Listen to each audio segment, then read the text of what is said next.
Donald ট্রাম্পের দ্বিতীয় মেয়াদে যুক্তরাষ্ট্রে বাড়তে থাকা রাজনৈতিক অস্থিরতার প্রভাব পড়ছে সাধারণ মানুষের জীবনে। অনেক মার্কিন নাগরিক এখন বিকল্প নিরাপদ ভবিষ্যতের খোঁজে কানাডার দিকে ঝুঁকছেন। কানাডার নতুন নাগরিকত্ব নীতির ফলে পূর্বপুরুষের সূত্র ধরে আবেদন বাড়ছে দ্রুত। এটি কি কেবল সাময়িক প্রবণতা, নাকি ইউনাইটেড স্টেটস থেকে ধীরে ধীরে আস্থার সরে যাওয়ার ইঙ্গিত? সেই প্রশ্নই এখন সামনে। ডোনাল্ড ট্রাম্পের দ্বিতীয় মেয়াদে ক্ষমতায় আসা এবং যুক্তরাষ্ট্রে ক্রমবর্ধমান রাজনৈতিক অস্থিরতা কি আমেরিকানদের দেশ ছাড়তে বাধ্য করছে?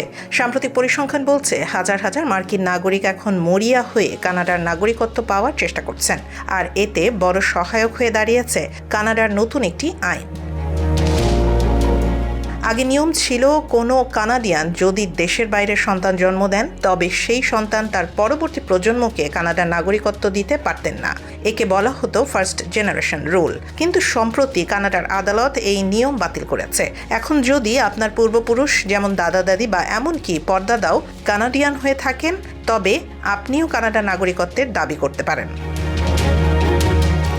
সংবাদ মাধ্যম সিএনএন-এর প্রতিবেদনে উঠে এসেছে অ্যালেন রবিলাড এবং র্যাচেল র্যাবের মতো সাধারণ মানুষের কথা। নিউ ইয়র্কে বাসিন্দা অ্যালেন জানান, রাজনৈতিক সহিংসতার ভয়ে তিনি এখন কানাডাকে তার ব্যাকআপ অপশন হিসেবে রাখছেন।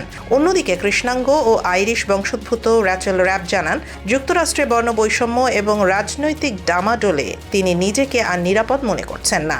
শুধু এরাই নন, গত কয়েক মাসে কানাডার আর্কাইভগুলোতে বংশ পরিচয় খোঁজার আবেদন 150 থেকে বেড়ে 1500-তে দাঁড়িয়েছে।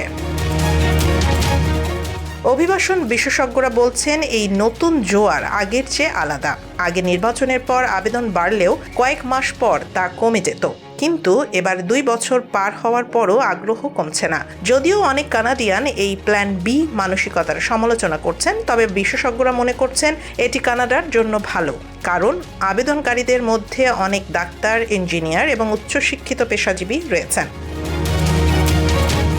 যেখানে এক সময় আমেরিকা ছিল স্বপ্নের দেশ, সেখানে আজ মানুষ অন্য দেশে আশ্রয়ের পথ খুঁজছে। কানাডার এই নতুন আইন কি বিশ্ব রাজনীতিতে আমেরিকার প্রভাব কমার লক্ষণ? আপনার মূল্যবান মতামত কমেন্টে জানান।